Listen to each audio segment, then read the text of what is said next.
Mike Owens with Inside Fighting, joined today by the main man, Randy Couture. Randy, thank you for your time. We've spent a lot of time talking over Zoom, so I'm very excited that we could spend some time together. How are things? Very good. Staying busy. Crazy month this month. Obviously, we got 3 semifinals for the PFL this month. The last one coming up here this week in Chicago on Friday.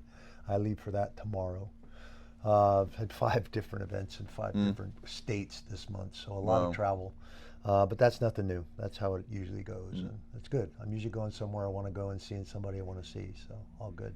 What does the average day look like in the world of Randy Couture? No 2 days are the same, honestly. It's a juggling act between, obviously acting and commentating for the PFL, my charity work, the 2 charities that I'm heavily involved in, running the brand and all the stuff we do here at Natural Couture.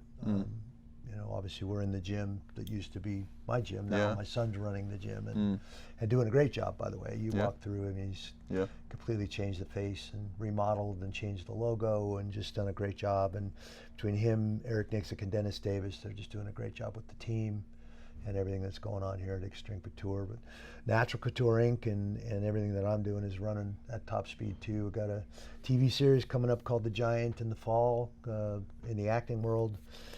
3 final fights in August for the PFL. Our last semifinal this week in Chicago. Couple of charity rides coming up, one in Quad Cities, one in Everett, up where I grew up, for my foundation for wounded combat veterans. So no rest for the wicked. When we spoke last, you were telling me about some movie that you were shooting, where you were kind of one of the lead roles. Probably Pitfall. Yes, I think that was the name. And it was a horror film or a slasher film, however you want to. But it had a little heart and soul to it, It kind of gave flashbacks to why this guy's batshit crazy and killing people in the woods, And then also the other characters, why they are the way they are, and what traumas and tragedies that they've experienced that have kind of put them in this circumstance too, which is what I liked about the script. And then it was a lot of fun filming and shot up in Canada. A ton of makeup. Took 2 hours to put all this crazy makeup on, and hair. They had to glue hair on me. Haven't had hair since I was 33, 34 years old. So it was fun, a lot of fun. I'm guessing it'll be out this fall, probably closer to Halloween, just because of the genre. Yeah. I had one come out on the 6th of June on Apple and Amazon called F+, and it's a kind of a family film that I play one of the lead characters with Tommy Davidson and Miss Esposito. I don't recall her first name. They're kind of both from Saturday Night Live. And play a junior high school security security guard that just takes his job way too seriously. And the kids are constantly messing with him and pranking him. And it was a lot of fun. Had a great time shooting that a couple years ago, but that just came out. So. When you decided to dip your toe into the acting world, was there a particular actor that you kind of wanted to model your style on? Who did you kind of take inspiration from? My favorite, and some of my favorite movies have always been the spaghetti westerns. Outlaw Josie Wells is one of my favorite movies, and it's a great movie. Clint Eastwood, and just sometimes it was so much more important what he didn't say. Yes, acted with his eyes. Yeah. And I just, as a kid, I grew up watching all those with my father and my stepfather, and my dad even had the 8-track tape with the whistling songs and all that from the spaghetti westerns, and I just loved those movies. And I really only kind of got to dabble in the western. I haven't done a full-on western where I was the bad guy or the good guy or anything. I did Curse of the Clown Motel, and the opening act is a flashback to post-Civil War cavalry guys, and they're slaughtering tribes of Indians and taking their land, and that created this curse that then now you move forward to nowadays, and this motel was built on that property, and there's all kinds of stuff going on there. It was a fun one.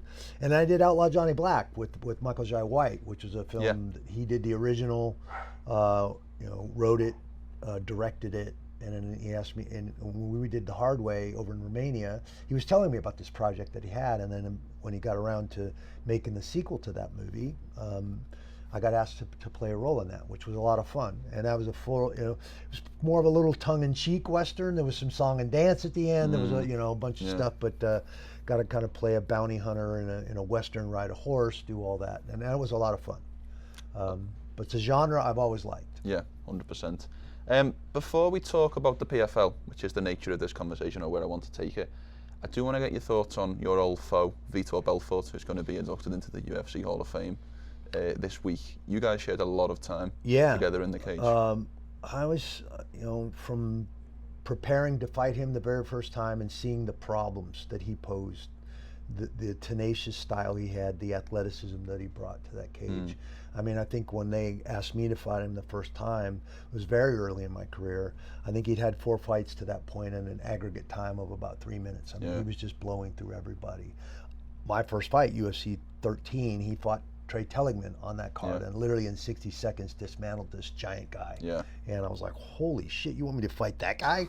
And I immediately went out and fought found a boxing coach. I knew I had to get up to speed dealing with his southpaw and his boxing prowess. And he posed some very interesting problems. And then we ended up fighting 3 times. We became very good friends. He trained here with us for quite a while. He's just a great guy. He's got a great heart. And he's one of those guys that I've enjoyed getting to know as well as compete against and try and figure out how to solve those problems. So he deserves to be in the Hall of Fame. Obviously, he was the champ. He was the guy, the phenom. The one they placed a lot of weight on him in those early days because he brought in that whole South American crowd. And where did this sport grow? In many ways, it grew in Brazil. So to have a guy like him step onto the stage at the UFC was a big deal. And Bob Meyerowitz recognized that for sure. And I heard a story that night in Bay St. Louis, Mississippi, when I'm beating him, Bob Meyerowitz was in the production shop, literally jumping up and down, screaming, "No!" Because that was, there was their guy at that time. So, but it's been one of those relationships. It's been one of the positive things. The guys you get to meet, the guys you get to train with, the guys you get to rub elbows with, and challenge each other on a regular basis is what makes this thing so much fun. It makes the sport amazing, doesn't it? I couldn't get you on today without talking about Dakota Ditcheva because since the last time we spoke, I mean, she has just taken the world by storm. That final performance against Tyler Santos was just nothing short of incredible. Just wanted to get your thoughts on Dakota because she's had so much promise, so much potential, so much hype around her, but she's delivered. Well, it's just been so amazing to watch unfold. Comes in at the PFL Europe level, with a very strong Muay Thai background, which is a great place to start. But what about the ground game? What about all the other facets? And she was just coming out there, ripping to the body, that front kick, all those things that she does so well to keep people off of her. And everybody had questions. And here she looks like a damn supermodel. And she's a tenacious competitor and fighter. And girls can be so catty sometimes too, she's got that little but edge she's to backed it up 100%. And the Jenna Bishop fight's a perfect example. I mean, Jenna in the first round got her exactly where she needed her to finish her, to win that fight. And Dakota did exactly what she needed to do to survive that situation, get back to her feet, get back where she's strongest, and made Jenna pay for that. And she just continues to stifle the naysayers, show them exactly what she's made of.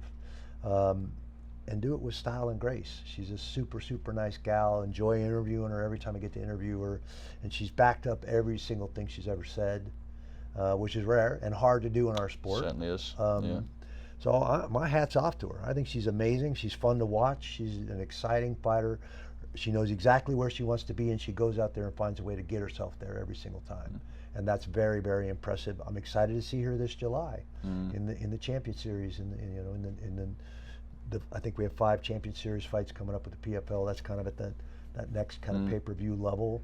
You're going to see Johnny Eblin, Cape Town, and all that, launching PFL Africa with Francis, and getting one of those first Champion Series fights underway. And I think Dakota's on that card. And I'm excited to see her again. I'm sure she's tapping her toe like, come on, damn it, I don't want to sit on the sidelines, I want to fight. She said that, so she's probably missing the season and fighting 3 or 4 or 5 times in a year, because that's the kind of fighter that she is. She wants to stay busy. So this being a superstar and having to wait for your fights probably doesn't appeal to her very much, to be honest.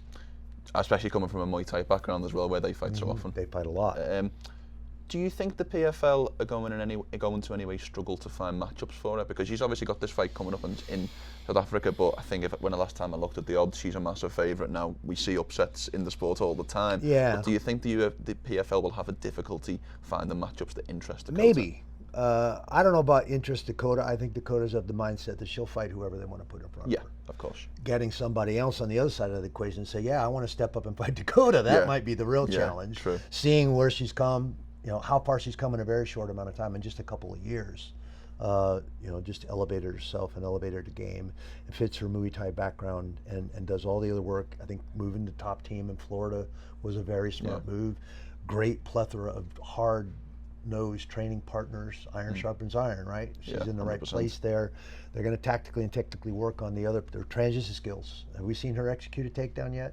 What if she needs to get somebody on the ground? Yeah. There are people out there that are striking a punch harder maybe, and that their strike is as good as hers. So that may be a situation where she needs to be able to make that transition to put somebody else on their back and take them out of their area of strength. Very true. So I think she's in a place and in a gym where she can work on those other skill sets to shore up. She's not a one-trick pony. I'm not saying that, because I don't think she is. I think she showed that against Jenna and others. She's got some good skills there. Just nobody's been able to put her there and show them off to the rest of us. So it's interesting. I think she's made some great decisions. She's got a very, very good team behind her. She's got her head on her shoulders. I don't think she's caught up in the hype. She's doing all the right things, in my opinion. There's a man who trains out of this gym, a guy by the name of Francis Ngannou, who's taken multiple sports by storm, let's be honest. What do you think is the right next move for Francis? What would you like to see from him next? Boy, really it's up to Francis. He's had some pretty serious tragedy in the last year come to him, and that kind of trauma and that kind of tragedy is only brought to you for one reason. There's some things you need to learn and figure out and adjust to. That's why those things happen. He seems to have taken those things on the chin and really kind of waded through them, stayed true to himself. I think the position he has with PFL Africa is a great position and something that appealed to him and why he gravitated towards us. Not only are they paying him very, very well, but they're giving him a position to create opportunity for other guys that are just like him in Cameroon or other places in Africa that don't have access to training, don't have facilities to train. A ton of talent and a plethora of great athletes over there that just don't have the infrastructure to be able to take advantage of those gifts that they've been given.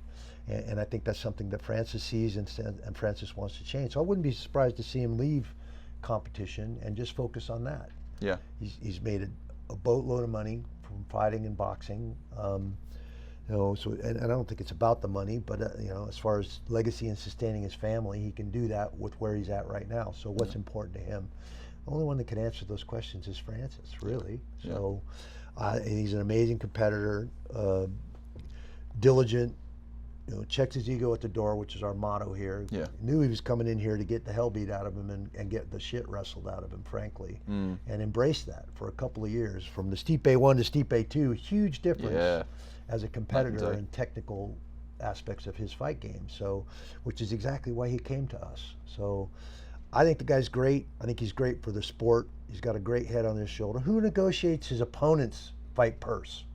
Anybody in the history of the sport ever done that? I don't think anyone in combat sport has ever done that. I don't think there's ever been a history. That was amazing. So every heavyweight in the sport who's an up-and-comer who's probably years from making that kind of money was like, oh my God, well, shit, maybe I want to fight Francis. Yeah. Be careful what you wish for. Yeah, as we saw, we're heading for her last time out. Last question from me. Thank you so much for your time. It's been an absolute pleasure. How do you want, or how do you hope people remember what you did in the sport, both in terms of your competition and some of your aspects out of it? I mean, as a human, as an athlete, I just don't think in those terms. People are going to remember me the way they remember me. I try to represent the sport with integrity. I try to be true to my family and the sport that I came from, which was wrestling. I think I accomplished those things.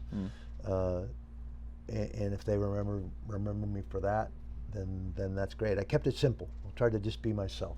So much easier than creating a persona or doing some of these other things that get rewarded. But I was just me, and the fans thankfully seemed to like that. They seemed to gravitate towards that, whether I won or lost. I didn't get the haters.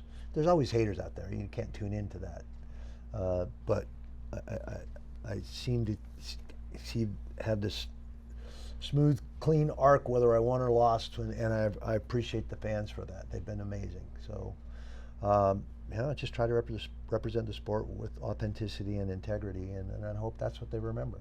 You might disagree, but I don't think there's any haters for Randy Couture. I've never heard anyone have a bad word to say about you. Well, I appreciate that. Randy, it's been a pleasure. Thank you so much for your time. We really do appreciate it. Pleasure, man.